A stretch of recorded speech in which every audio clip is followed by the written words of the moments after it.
मेहनत का मिसाल है, जिन पे रीढ़ों का निशान है। हल चलाने में स्वयं को मिटा दिया, वो और कोई नहीं हमारे देश का किसान है। उत्तर प्रदेश में जिस तरह से बारिश हुई है और लहलहाता हुआ फसल गेहूं का आज बारिश की वजह से सो गया है। अब किसान भी मुरझा गया है। जब ठंड हवा बह रही होगी, जो अमीर होंगे उन्हें अच्छी चाय और पकौड़े की तलब होगी, लेकिन जो किसान होगा उसके चेहरे पर मायूसी और आंखों में आंसू होंगे। उसका यह सपना रहा होगा कि गेहूं की फसल कटेगी तो कोई अपने बेटी की शादी करेगा, तो कोई अपने बच्चे की फीस भरेगा, तो कोई अपने बच्चों को नया कपड़ा लाएगा, तो कोई अपने बच्चों की शादी करवाएगा, कोई अपने बच्चों के ज़रूरत की सामग्री खरीद के लाएगा, कोई अपने बच्चों को पढ़ने के लिए जो इलाहाबाद भेजा है उसके महीने का खर्च भेज देगा। लेकिन इन सारी बातों पर अब पानी फिरता हुआ नजर आ रहा है। मेरा कसूर सिर्फ इतना है साहब कि मैं एक पेशे से किसान हूँ, और किसानों के दुख और दर्द को कौन समझता है?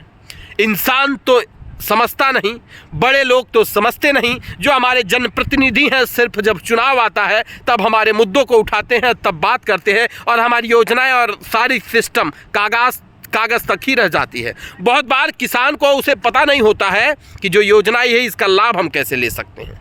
लेकिन बहुत बार किसान को कितना मजबूर हो जाना पड़ता है, यह आप सब लोग भली भांति जानते होंगे। उत्तर प्रदेश में जिस तरह से आज गेहूं सो गया है, जैसे जैसे बारिश बढ़ रही थी, जैसे जैसे हवा बढ़ रही थी, वैसे वैसे ही किसान के दिल की धड़कन बढ़ रही थी। अगर आप 1 लाख रुपए आपके पास हो तो क्या आप उसे किसी जंगल में छोड़ करके सो सकते हैं? क्या उसे किसी खेतों में रख करके सो सकते हैं? लेकिन एक किसान है जो 2, 4, 10 लाख रुपए का गेहूं अपने खेतों में छोड़ देता है, और सब प्रकृति के भरोसे होते हैं। जब धान होता है, अगर बारिश कम हुई तो धान खराब, और जब धान हो जाए और ज़्यादा बारिश हो जाए फसल तैयार होने के बाद, तो धान डूब जाता है। अब वही हाल हुआ है कि गेहूं की फसल लहलहा रही थी, और उसी समय प्रकृति का प्रहार हो गया और किसानों का पूरी तरह से विनाश हो गया। विनाश इसलिए कहना पड़ रहा है कि जब हमारा प्रकृति का मार पड़ा है तो हमारा पूरा खेत खलिहान और हमारा जो गेहूं है वो पूरी तरह से सो गया है। अब हम ना उसे सही तरीके से काट सकते हैं और ना मशीन से उसे कटवा सकते हैं। अब बहुत से लोगों का गेहूं 10 दिनों के बाद कटने वाला था। ज़रा सोचिए, अब वो कैसे अपनी फसल को काटेंगे और अपनी ताज़ी फसल को देख पाएंगे?